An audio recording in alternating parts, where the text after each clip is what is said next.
आज मैं आप सभी के समक्ष श्री कृष्ण जन्माष्टमी की कथा प्रस्तुत कर रही हूँ। भाद्रपद मास के कृष्ण पक्ष की अष्टमी के दिन जन्माष्टमी का त्योहार मनाया जाता है। इस दिन श्री कृष्ण भगवान का जन्म हुआ था।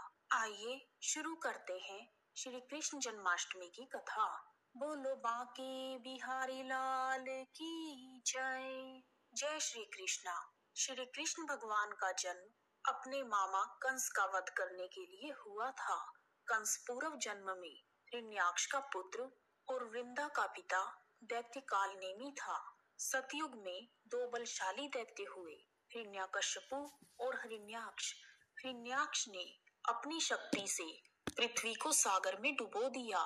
तब विष्णु भगवान ने वराह अवतार लेकर हिरण्याक्ष का वध किया और पृथ्वी को उसके उचित स्थान पर पहुंचा दिया।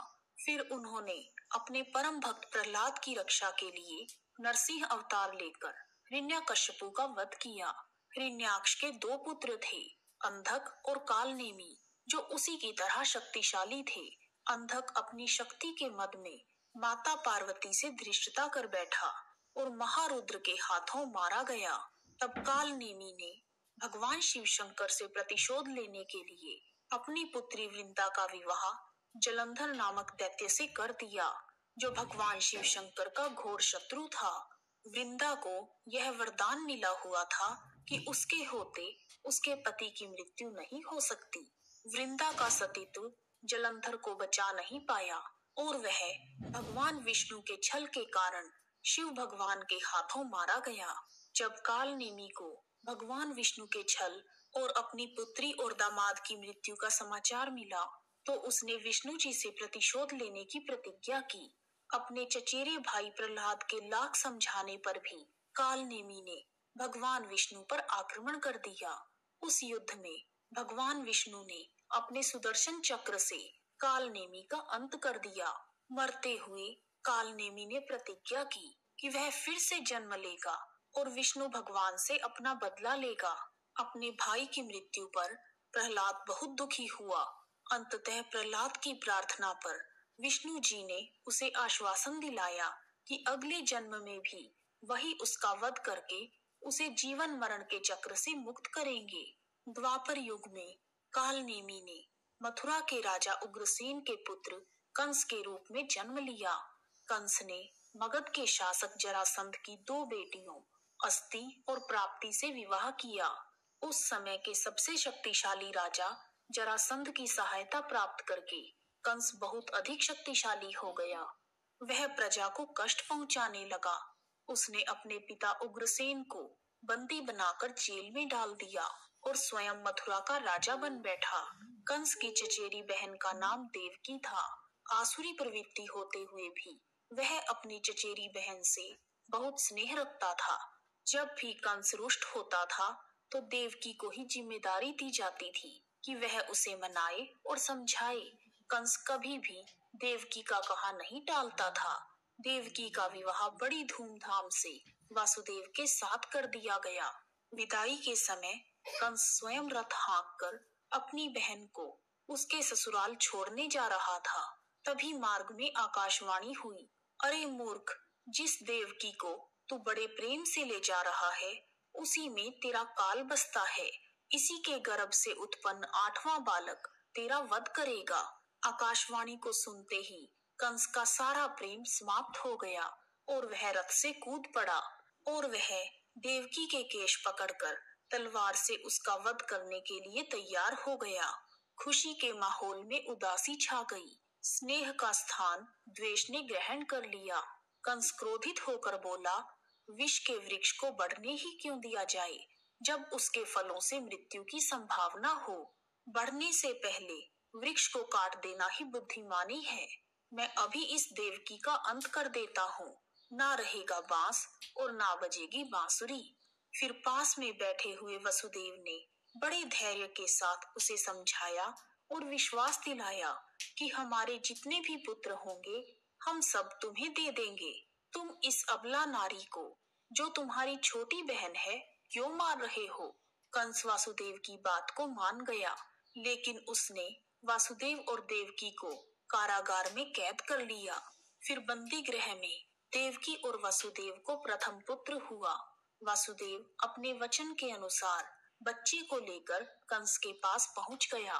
कंस ने वासुदेव का आदर करते हुए कहा, इससे मुझे कोई भय नहीं, आप इसे लेकर लौट जाएं। इतने में ही देवर्षि नारद आ गए। उन्होंने कंस से कहा, राजन, आपने ऐसा कैसे कर दिया? भगवान विष्णु बहुत चतुर हैं। उन्होंने आपके वध के लिए अवतार लेना है। पता नहीं भगवान कब आ जाएं। वह पहला बालक भी हो सकता है और 8वां भी। देवर्षि नारद की बात सुनकर कंस ने बच्चे के पैर पकड़कर शिलाखंड पर पटक दिया। बच्चे को मरते देख देवकी जोर जोर से चिल्लाने लगी। इसके बाद कंस ने एक एक करके 6 बच्चों को मौत के घाट उतार दिया। देवकी के 6 पुत्र वास्तव में कंस के पिछले जन्म कालनेमी रूप में उसके अपने 6 पुत्र थे। उस जन्म में इन 6 पुत्रों ने अपने चाचा हिरण्यकश्यपु को भगवान मानकर उनकी पूजा करने से मना कर दिया था। तब हिरण्यकश्यपु ने उन्हें शाप दिया कि तुम सभी अपने ही पिता के द्वारा मारे जाओगे। दूसरी ओर क्षीर सागर में शेषनाग भगवान विष्णु से गुहार लगाते हैं कि इस बार आप मुझे अपना बड़ा भाई बनाकर सेवा का अवसर प्रदान करें। हे प्रभु, आपने रामावतार में मुझे अपना छोटा भाई बनाया था। अगर मैं बड़ा भाई होता तो कभी भी आपको वन जाने की आज्ञा नहीं देता। इस बार जब आप अवतार धारण करें तो मुझे अपना बड़ा भाई बनाकर सेवा करने का मौका दें और देवकी के सप्तम गर्भ में जाने की आज्ञा दें। तब विष्णु भगवान शेषनाग को तथास्तु कहकर अंतर्ध्यान हो गए। विष्णु जी से आज्ञा लेकर शेषनाग देवकी के 7वें गर्भ में पधारे। जब वसुदेव और देवकी कंस के बंदी गृह में थे, उस समय वसुदेव की पहली पत्नी रोहिणी ब्रज में अपने चचेरे भाई नंद गोप के घर में रहती थी। भगवान विष्णु के कहने पर योग माया ने देवकी का 7वां बालक वसुदेव की पहली पत्नी रोहिणी के गर्भ में स्थापित कर दिया। समय आने पर रोहिणी के गर्भ से गोकुल में देवकी की 7वीं संतान ने बलराम के रूप में जन्म लिया। उधर मथुरा में कंस और प्रजा यह सोच रहे थे कि कारागार में देवकी का गर्भपात हो गया है। सब सोच में पड़ गए कि देवकी का अगला गर्भ 7वां गिना जाएगा या 8वां।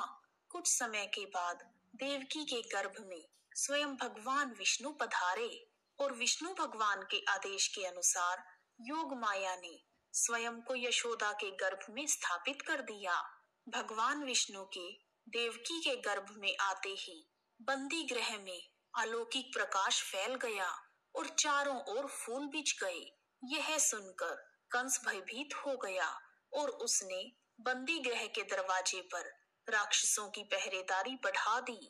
सतयुग में जब भगवान विष्णु ने राम अवतार सूर्यवंश में लिया तो उनका जन्म दिन के समय हुआ था। तब चंद्रदेव भगवान राम के जन्म के समय उनका दर्शन नहीं कर पाए थे और वह बहुत उदास हो गए थे।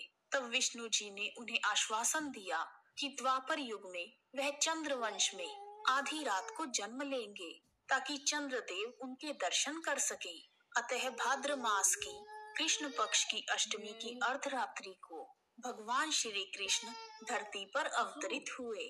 जब श्री कृष्ण भगवान का जन्म हुआ तो उसी क्षण बंदी गृह के दरवाजे स्वयं खुल गए। द्वार पर पहरा देने वाले पहरेदार मूर्छित हो गए। उस बारिश के मौसम में वासुदेव ने नन्हे कृष्ण को एक टोकरी में रखा और उसे लेकर वह जेल से बाहर निकल गए। कुछ दूरी पर ही यमुना नदी थी। बरसात के कारण यमुना जी पूर्ण रूप से बाढ़ग्रस्त थी। वासुदेव को यमुना जी को पार करके नंद गोप के घर जाना था। तभी चमत्कार हुआ। जैसे ही यमुना जी का जल भगवान श्री कृष्ण के चरणों पर पड़ा, वह जल 2 हिस्सों में बंट गया और रास्ता बन गया। वासुदेव श्री कृष्ण भगवान को यमुना के दूसरी ओर गोकुल में अपने मित्र नंद गोप के यहाँ ले गए। वहां पर नंद की पत्नी यशोदा ने एक कन्या को जन्म दिया जो वास्तव में योग माया थी। वासुदेव श्री कृष्ण भगवान को यशोदा के पास सुलाकर उस कन्या को लेकर मथुरा आ गए। जैसे ही वह वापस पहुंचे, बंदी गृह के दरवाजे अपने आप बंद हो गए। प्रातःकाल जब कंस को सूचना मिली कि देवकी ने एक कन्या को जन्म दिया है, तो उसने बंदी गृह में जाकर देवकी के हाथ से नवजात कन्या को छीन लिया और पृथ्वी पर पटकने लगा। परंतु वह कन्या आकाश में उड़ गई और बोली, अरे मूर्ख, मुझे मारने से क्या होगा? तुझे मारने वाला तो वृंदावन में पहुंच गया है। वह जल्द ही तुझे तेरे पापों का दंड देगा। उस आकाशवाणी को सुनकर कंस ने पूतना राक्षसी को कृष्ण का वध करने के लिए भेज दिया। किंतु जब वह राक्षसी कृष्ण को दूध पिलाने लगी, तो कृष्ण भगवान ने दूध के साथ उसके प्राणों को खींच लिया और वह राक्षसी कृष्ण कृष्ण कहते हुए मृत्यु को प्राप्त हो गई। जब कंस ने पूतना के वध की खबर सुनी, तो उसने श्री कृष्ण को मारने के लिए तृणावर्त नामक राक्षस को भेज दिया। तृणावर्त बवंडर बनकर कृष्ण के पास पहुंच गया और उसने बाल कृष्ण को अपने साथ उड़ा लिया। इसके बाद श्री कृष्ण भगवान ने अपना वजन इतना बढ़ा लिया कि तृणावर्त उनके वजन को संभाल नहीं पाया। जब बवंडर शांत हुआ, तो श्री कृष्ण भगवान ने राक्षस का गला पकड़कर उसका वध कर दिया। उसके बाद कंस ने श्री कृष्ण के वध के लिए बकासुर को भेजा। बकासुर एक बगुले का रूप धारण करके श्री कृष्ण भगवान को मारने के लिए पहुंच गया। उस समय कान्हा ग्वालों के साथ खेल रहे थे। तब बगुला बने हुए बकासुर ने श्री कृष्ण को निगल लिया और कुछ ही देर में कान्हा ने उस बगुले को चीरकर उसका वध कर दिया। बकासुर के वध के बाद कंस ने कान्हा जी को मारने के लिए अघासुर को भेजा। अघासुर श्री कृष्ण को मारने के लिए एक विशाल अजगर का रूप धारण करके वहां पहुंच गया और अपना मुंह खोलकर रास्ते में ऐसे बैठ गया जैसे कोई गुफा हो। उसी समय श्री कृष्ण भगवान और सभी ग्वाले खेलते हुए उस गुफा में चले गए। मौका पाकर अघासुर ने अपना मुंह बंद कर लिया। तभी श्री कृष्ण भगवान ने अपना शरीर तेजी से बढ़ाना शुरू कर दिया। भगवान श्री कृष्ण के विशाल शरीर के कारण अघासुर सांस नहीं ले पाया और इस प्रकार अघासुर का भी वध हो गया। अपने बलशाली दैत्यों की मृत्यु का समाचार पाकर कंस बहुत अधिक डर गया और उसने अपने राज्य में एक उत्सव का आयोजन किया।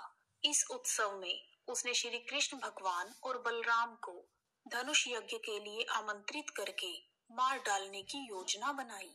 तब कंस ने अक्रूर को कृष्ण और बलराम को लाने के लिए भेज दिया, जो श्री कृष्ण भगवान के परम भक्त हैं। जब अक्रूर जी कृष्ण और बलराम को लेने गोकुल पहुंचे, तो कोई गोकुलवासी नहीं चाहता था कि कृष्ण भगवान गोकुल छोड़कर जाएं। तब भगवान श्री कृष्ण ने उन्हें समझाया कि यह उनके जीवन का महत्वपूर्ण चरण है और इसी उद्देश्य के लिए उन्होंने जन्म लिया है। गोकुल वासियों को समझाने के बाद श्री कृष्ण भगवान अक्रूर जी के साथ यज्ञ में शामिल होने के लिए मथुरा आए और श्री कृष्ण उस मंदिर में पहुंच गए जहां यज्ञ का आयोजन किया गया था। वहां एक अति भव्य शिव धनुष रखा हुआ था, जिसकी यज्ञ में पूजा होनी थी। श्री कृष्ण भगवान ने धनुष को उठाने की इच्छा जताई। श्री कृष्ण की इच्छा को सुनकर सभी हंसने लगे कि भला एक बालक इस धनुष को कैसे उठा सकता है। लेकिन श्री कृष्ण भगवान ने खेल खेल में ही धनुष को उठाकर तोड़ दिया। जब कंस ने धनुष टूटने का समाचार सुना, तो वह घबरा गया, क्योंकि भविष्यवाणी के अनुसार जो इस धनुष को उठाएगा उसके हाथों कंस का वध होगा। इसके बाद बलराम और श्री कृष्ण उसी स्थान पर पहुंच गए जहां कंस ने अपने कूटनीति पूर्ण मल्ल युद्ध का आयोजन किया था। इसमें कंस की ओर से राक्षसों के कुशल योद्धा मुष्टिक और चाणूर मल्ल में हिस्सा ले रहे थे। यहाँ उसने दोनों भाइयों श्री कृष्ण और बलराम को मल्ल युद्ध करने के लिए ललकारा। इस युद्ध में हार का अर्थ था मृत्यु। तब बलराम जी ने मुष्टिक के साथ और श्री कृष्ण भगवान ने चाणूर के साथ मल्ल युद्ध आरंभ कर दिया और कुछ ही समय के बाद मुष्टिक और चाणूर की मृत्यु हो गई। कंस यह घटना देखकर और भी हैरान हुआ। तभी श्री कृष्ण भगवान ने कंस को ललकारा कि हे कंस मामा, अब आपके पापों का घड़ा भर चुका है और आपकी मृत्यु का समय आ गया है। यह सुनते ही, कृष्ण भगवान के यह वचन सुनते ही सभी प्रजाजनों ने चिल्लाना शुरू कर दिया, हे तारनहार, कंस को मार डालो, हम सब इसके अत्याचारों से बहुत दुखी हैं। भगवान श्री कृष्ण उसके मंच पर पहुंच गए और कंस भी तलवार लेकर उनकी तरफ बढ़ने लगा। श्री कृष्ण भगवान ने कंस को पकड़कर उसका मुकुट गिरा दिया, फिर उसे बालों से पकड़कर जमीन पर पटक दिया। फिर कृष्ण जी ने कंस के ऊपर छलांग लगाई और उनके कूदते ही कंस के प्राण पखेरु उड़ गए। युद्ध जीतने के बाद श्री कृष्ण भगवान अपने माता पिता वसुदेव और देवकी से मिलने गए और उन्हें अपने नाना उग्रसेन के साथ बंदी गृह से मुक्त किया और उग्रसेन को मथुरा का राजा बना दिया। श्री कृष्ण भगवान की जय। इस